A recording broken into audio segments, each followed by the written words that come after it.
ఇక మీదట శాపగ్రస్తమైనది ఏదియు నీలో ఉండదు, ఉండబోదు అని దేవాదేవుడు నీతో మాట్లాడుతూ ఉన్నాడు. ప్రేమైన దేవుని బిడ్డలారా, ఆమేన్, హల్లెలూయా. ప్రకటన గ్రంథం 22:3 ఇక మీదట శాపగ్రస్తమైనది ఏదియు దానిలో ఉండదు. దానిలో అనే స్థలంలో నీ పేరు పెట్టుకొని ఈ యొక్క వాక్యాన్ని ధ్యానించు. ప్రేమైన దేవుని బిడ్డలారా, ఆమేన్, హల్లెలూయా.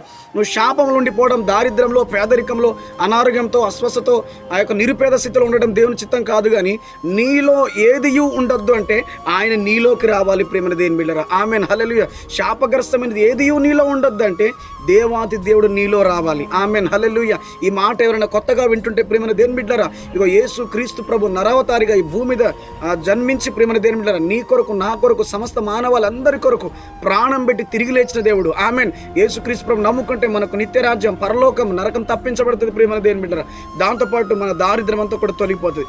నీలో శాపగ్రస్తమైనది ఏది కూడా ఉండకుండును గాక. ఆమేన్.